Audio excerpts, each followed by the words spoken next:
হঠাৎই গ্যালারি ঘাঁটতে ঘাঁটতে আজকে এই ভিডিওটা আমার চোখে পড়লো। এই ভিডিওটা কিন্তু অনেকটাই পুরনো।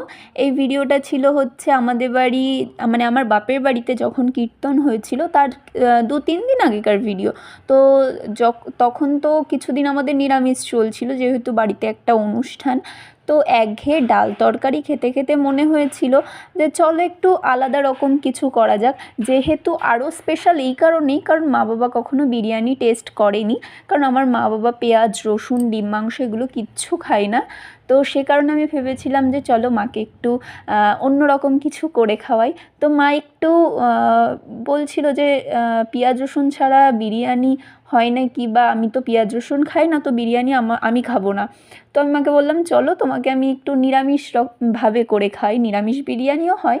তো আমি সেটাই করেছিলাম। এর আগেও আমি ননভেজ বিরিয়ানি করেছি, কিন্তু আমি কখনো ভেজটা ট্রাই করিনি। তো সেদিন মায়ের জন্য আমি ভেজটা ট্রাই করেছিলাম, যেহেতু আগেই বললাম মা ডিম মাংস পেঁয়াজ রসুন কোনোটাই খায় না। তো যাই হোক, খুব মন দিয়ে রান্নাটা করেছিলাম। সত্যি বিরিয়ানিটা খুবই ভালো হয়েছিল খেতে। মা খেয়ে বলেছিল খুব সুন্দর হয়েছে, বাবাও খেয়ে বলেছে খুব ভালো হয়েছে। তো তো তাদের ক্লিপ আমি নিতে পারিনি, কারণ তারা ক্যামেরার সামনে আসতে ভীষণ লজ্জা পায়। তো যে কারণে আমার ক্লিপগুলো নেওয়া হয়নি। তো যাই হোক, দেখো কতটা লোভনীয় হয়েছিল, পুরো মনে হচ্ছে যে একদম দোকানের মতন পারফেক্ট বিরিয়ানি। আমার জানো তো রান্নাবান্না করতে বেশ ভালো লাগে, কিন্তু সেটা ওই রেগুলার ভাত তরকারি ডাল মাছ এই সব নয়, একটু ভিন্ন ধরনের রান্না করতে আমি ভীষণ পছন্দ করি। এমনকি